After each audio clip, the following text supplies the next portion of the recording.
And Emilio, I've got to bring this up. There's a story floating around about you losing $15,000 in Bitcoin ATM profits in a Burger King bag. What's the real story behind that? And how does something like that even happen?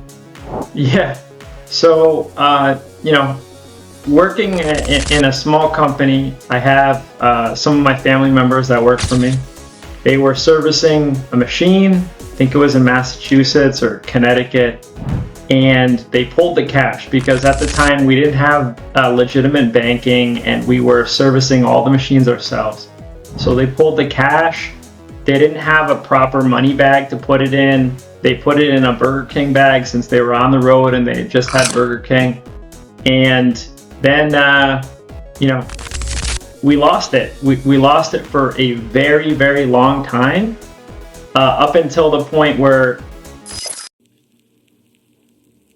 So, Emilio, let's take it back to the beginning. So, you grew up in Albany, New York. What was your upbringing like? ooh, I grew up and I grew up in a broken household. So my parents were divorced at a really young age. Um, you know, it wasn't necessarily the most easy life, I would say. I had to work very hard in school, and um, things were always changing in my life growing up. So I had to move from house to house a lot, and it wasn't very easy.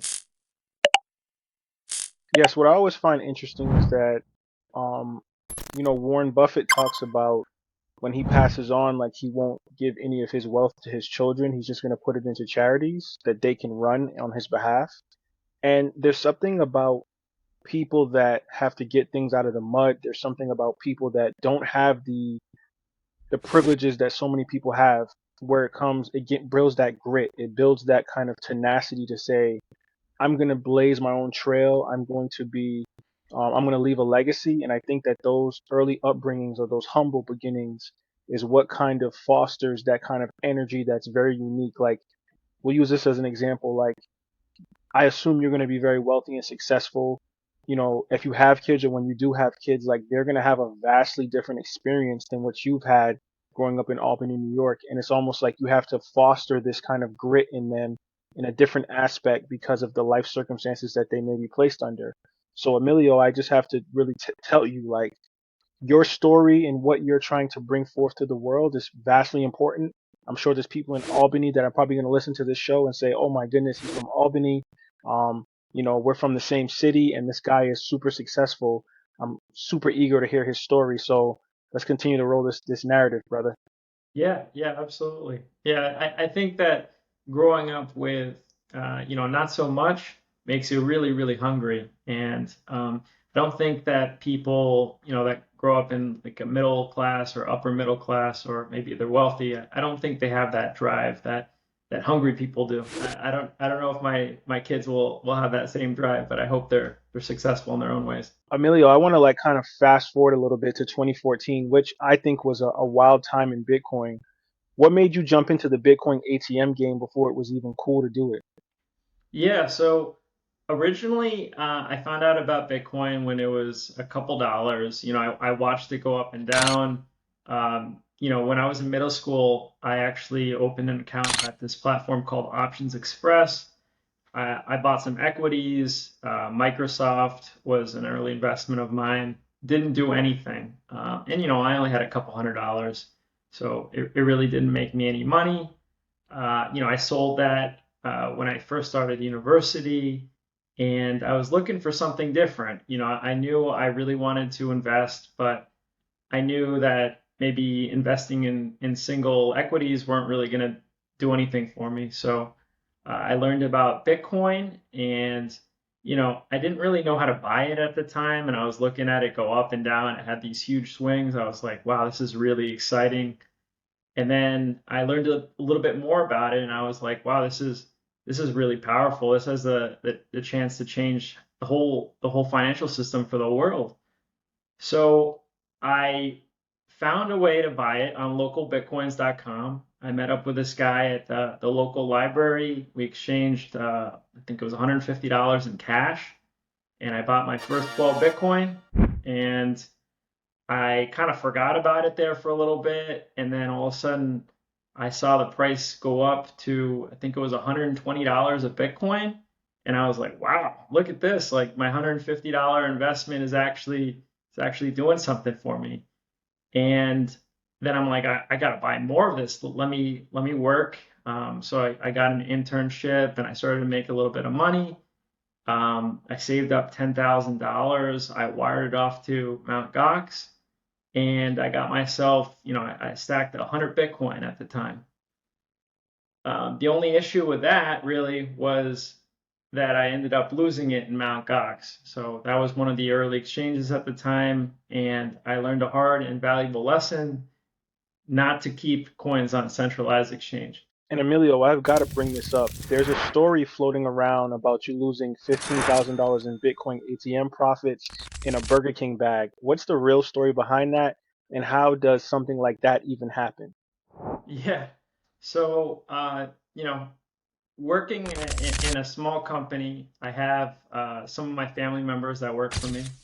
They were servicing a machine, I think it was in Massachusetts or Connecticut, and they pulled the cash because at the time we didn't have legitimate banking and we were servicing all the machines ourselves.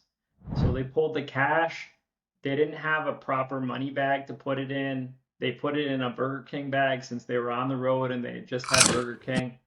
And then, you know, we lost it. We lost it for a very, very long time, up until the point where my mother ended up finding it 2 years later in a sock drawer, in her bedroom. So that's a little story about it. We thought it was thrown out, but she ended up finding it. So that was really nice. Moments like that are wild, but they also teach you a lot, right? I think that's a part of just being in this Bitcoin ecosystem. There's a lot of ebbs and flows, ups and downs. What was your biggest takeaway from that situation, and how did it change the way you run the business? You know, we just need to be a little bit more organized. On the fly, when you're doing a whole bunch of things, mistakes can happen, right? You just have to better improve yourself. Also, we needed legitimate banking. We needed a legitimate armored car service to pick up. They call it cash in transit. So ultimately, we got legitimate banking and we got cash in transit providers like Garda or Brinks. We don't use Garda anymore, but we use Brinks as well as some local carriers like Rapid Armored, Sectran in California, got IBI, and some little guys like UGS down here in Florida. Nice. What was your original vision for Unbanked? Did you see this becoming as massive as it is today? No, I thought of it, it was going to be a way to make some side profits. Maybe we expand into, a different provider, like maybe we'll just do debit card payments to purchase Bitcoin or kind of spin this off into a cryptocurrency exchange. But, ultimately, the easiest route was just expanding the original business model, although it has a lot of operational complexities like the cash management and hardware. Bitcoin ATMs breaking, sometimes they're stolen. It has its own headaches, but we do a good job of it, and a lot of people don't even dabble in the space because it's really complicated and difficult to run. Let's talk numbers. 800 Bitcoin ATMs across 45 states and partnerships with over 29,000 locations. That's legendary in my book. What was the turning point that took Unbanked from a small operation to this empire that you've grown? It was definitely banking. So, originally when we started out, it took 6 years to get legitimate banking. So I was pumping numbers through business accounts, personal accounts. I ended up losing access to a lot of different major financial institutions here in the US. I can't bank at Bank of America, Chase, PNC, TD. None of those institutions will open up lines of credits. I can't get a mortgage with them. It's I burned a lot of bridges making this company into what it is today. But ultimately, we were able to get a small financial institution to open an account for us through this organization called Bankline.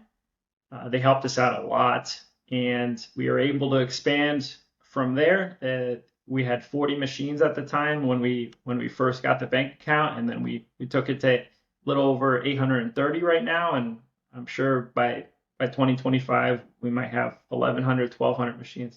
User experience is everything in this space. Your ATMs are known for being super friendly, super user friendly. How did you approach this design in the customer service? How did you make that differently from your competitors? Yeah, so it's really instant to purchase on our systems. I remember it's been a constant pain for people that are kind of wanting to buying Bitcoin quickly to sign up on Coinbase. I remember I had an aunt who made an account on Coinbase, and it took 2 months for her account to get approved to purchase Bitcoin, right? Whereas with us, it could be 5 minutes, right? You submit a photo of your ID. We give you a call to ask you a couple of questions to make sure you're not getting scammed, which has been kind of a big issue nowadays. And you're on your way to purchasing up to $25,000 in Bitcoin every day in cash. You built a trusted brand in an industry that's been plagued by bad actors. So I'm glad to hear that you try to maintain that credibility and trust with their users. I think that that's a two-folded blade, right? Where I think you need the trust, but then you also need the trust from people that are in this crypto space who are very fickle.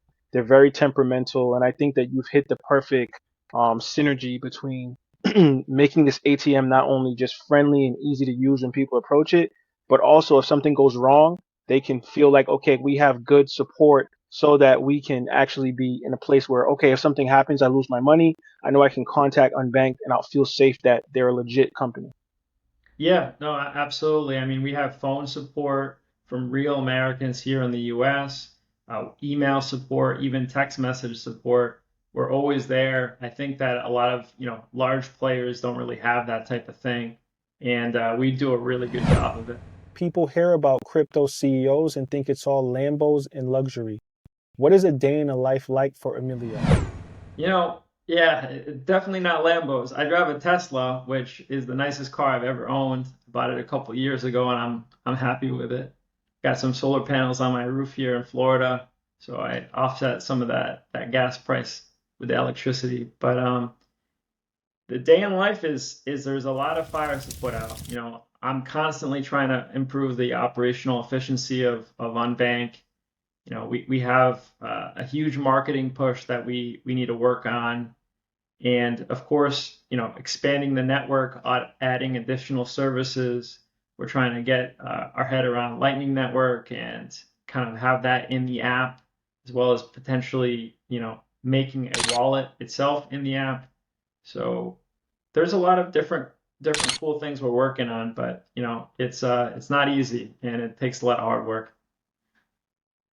You do not look like the type that would work for someone else, right? What's the hardest lesson you've learned as a CEO? And was there ever a decision that made you say, I might have to go and get a 9 to 5? Yeah, I mean, the road on this Bitcoin ATM space was not easy. I told you it took 6 years to get a bank account, right?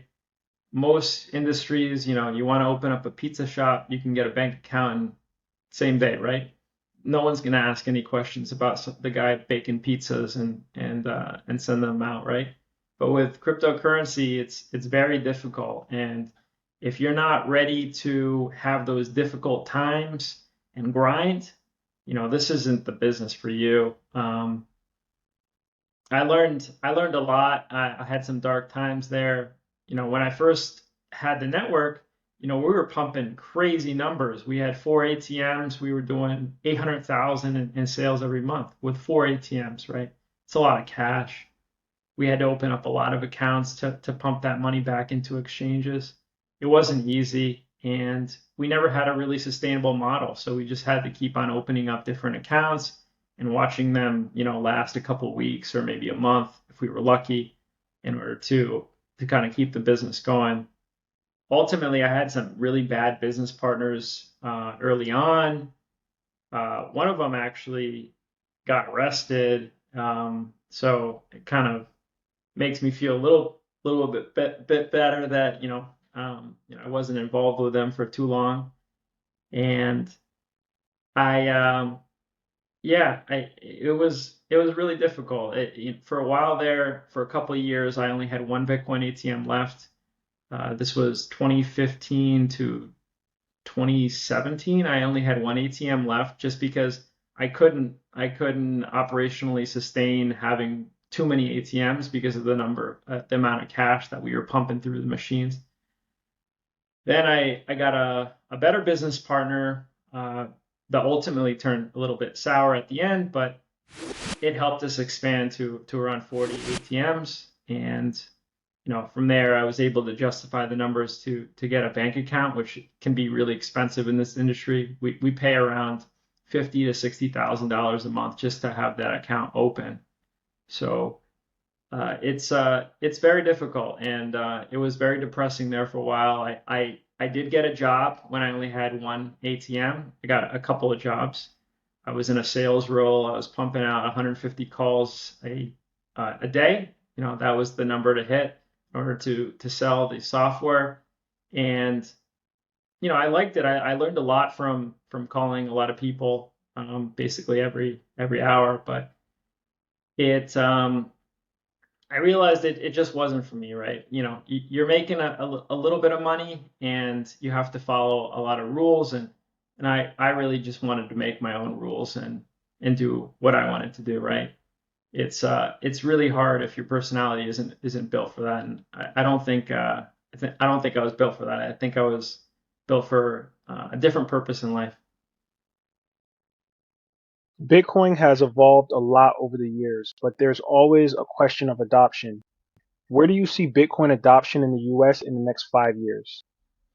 Yeah, I think almost everyone who invests in equities is going to have Bitcoin at some point in time, whether it's through an ETF or it's through Coinbase or Robinhood. Even PayPal has the option to have it, although I don't think you can withdraw it. I think most everyone's going to have it. I think Trump may purchase some Bitcoin for the U.S. to keep in reserves. I think that might be a really good idea. I think other governments are going to continue to add Bitcoin to their balance sheets, and maybe some other companies. I think that the future is really bright for Bitcoin, and it's really nice to see. We've seen governments cracking down on crypto. What's your take on the regulatory landscape right now? Yeah, it's really difficult. Thankfully, I've never voted Republican before, but I did vote for Trump this time around. I think that he was super pro crypto. I really can't have these Democrats ruining my whole livelihood after I worked so hard for it. And we even got a letter from Dick Durbin, which is a senator out there in either a senator or congressman out there in Illinois, as well as Elizabeth Warren from Massachusetts over there by you. Uh, you know, they had a lot of questions about the Bitcoin ATM space. We sent them a nice long response detailing our consumer protection mechanisms. But it's not a great feeling to know that you're maybe in the eye of these people that are known to kind of stifle innovation and business. And Elizabeth Warren, for one, has been really against crypto for a long time now. So anything that is crypto related and she might have in her eyes is kind of like a sniper rifle pointed at my head as well as everyone in my company's head. So I was really happy that Trump won. There's always a divide between Bitcoin maximalists and the broader crypto community. Where do you stand on that? Is Bitcoin the solution or is there room for other players? There is room for other players. Personally, I don't really get involved in too much else besides Bitcoin. We offer the ability to purchase Ethereum, USDT, Litecoin, as well as even Dogecoin, just because it's kind of funny. Um, but, you know, personally, I really would only invest in Bitcoin. I don't have any particular feelings about anything else besides, I wouldn't invest in them. And, some of them are just complete shit, right? Like NFTs, I'm not really a fan of NFTs or some of these stupid tokens. But I will have some fun sometimes, playing around with it, just like I go to the casino and gamble. But I don't think they're anything legitimate. So I'm Bitcoin only, really. I wouldn't say I'm one of those guys who um, will think of you negatively if you're not Bitcoin only, but um, if you're in the NFT space, maybe I'll think that way. Yeah, that's pretty funny. Let's talk about the community for a second. So you've got a lot of people rooting for Unbank and its mission. I know I'm one of them. What's the one thing you want them to know about what's next for your company? Yeah, so I think there's a lot of cool things that we're doing here at Unbank. Recently we started supporting the BTC server um, product. That's an open source, uh, free open source software that you can utilize to accept Bitcoin. We utilize it, so it's a super cool project. They're constantly building new plugins for additional services. They've really made a name for themselves, and I'm really happy that we support them. We also utilize them for our back end to receive as well as send out Bitcoin. So that's super cool. Uh, I think that we're expanding into a lot of different markets, as well as adding additional services. I think the addition of Lightning will be something that's really, really nice for our product. And I'm hoping that we can expand beyond Bitcoin ATMs and offer, more traditional payment rails. I know we have, the ability for users to sell their Bitcoin and get funds to their Venmo or their PayPal account, as well as straight to their debit card, which is cool. My favorite thing is really cash. I'm a big cash guy. I don't really like utilizing banks or third-party payment providers when at all possible. And we're non-custodial, so I'm hoping that we can continue on that mission and do so and kind of just bring on new customers to use our app. I think it's a great product, and we don't have any fees, so it's something I would definitely check out if you ever have the time. You've seen people from all walks of life use your ATMs. Do you have a story that stands out, or maybe someone who benefited from Bitcoin in a way that they never expected? Yeah, I have this you know we we offer some really, really world-class customer support. We help people create wallets. Right now, we're really helping people download and kind of set up a wallet on the Unstoppable platform. It's an open source wallet, which is pretty cool. A lot of our customers are older because they do need help on how to create wallets. One of our oldest customers is this guy from Worcester, who sells rare books. He's been buying Bitcoin since it was maybe a little over $1,000 from our machines. And I think he's stacked up a lot of Bitcoin. So, I mean, I'm happy that he's been doing so. And I think that he's basically set for life. So it was a really good success story.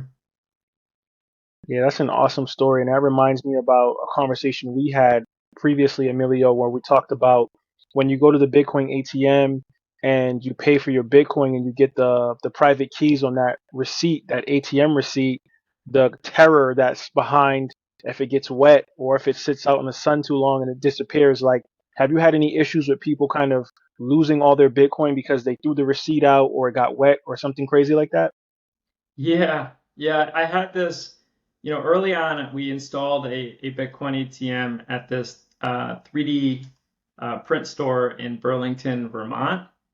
And one of the early customers to that Bitcoin ATM was actually a reporter. I forget what newspaper or publication it was from, but he ended up purchasing, I think it was half a Bitcoin.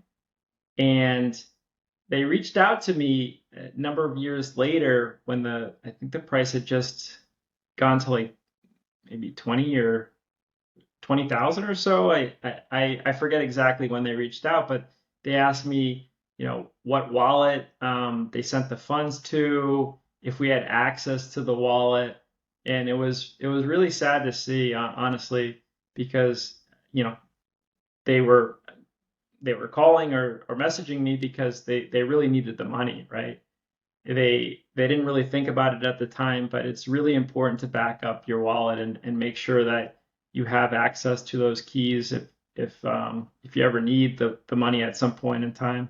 It's not something that it's something I really feel really bad about. Do you think that's something that you could kind of revolutionize in the Bitcoin ATM game, or is that kind of just the cost of business when you're using a Bitcoin ATM? I think we can make some changes to improve that experience. You know, it goes against my mission, but I do think that it would have made things a little bit easier if we were a custodial solution. I personally don't want Unbanked to be a custodial solution, but I do know that, maybe that reporter, would have just left it in their account and then they would have had access to it all these years later.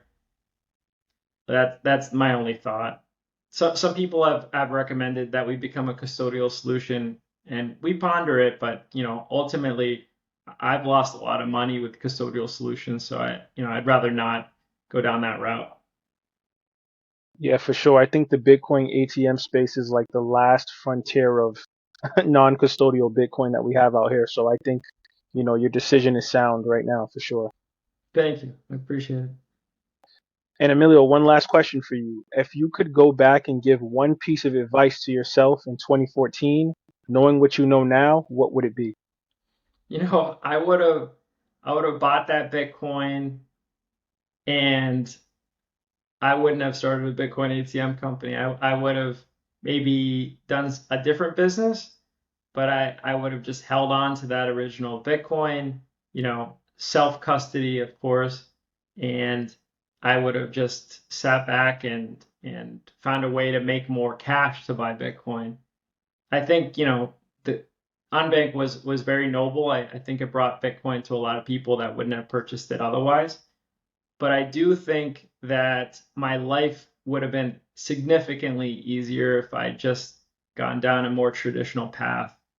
I feel like I've aged a lot mentally as well as physically during those 6 years where I was hustling around, picking up the cash from the machines and having to find, temporary bank accounts to shuffle the money to get them on an exchange so I can buy more Bitcoin.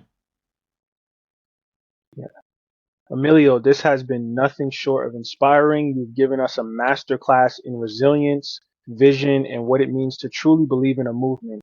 For everyone listening, make sure you follow Emilio and Unbank to stay updated on how they're shaping the Bitcoin landscape. Is there any last words or social media handles or anything that Unbank has that you want to tell the audience right now, Emilio? Check out our product. It's unbanked.com, unbank.com. If you're in Washington, Minnesota, and some of the other states that we go by Stack, go to stackatm.com and check out our product, download our app, and maybe you can buy or sell some Bitcoin with cash. Thanks for tuning into the Bitcoin Source. I'm your host, Dadu, once again, reminding you that Bitcoin isn't just a currency, it's a revolution. Stay inspired, stay informed, and we will see you next time. Thank you. Thank you, Dadu.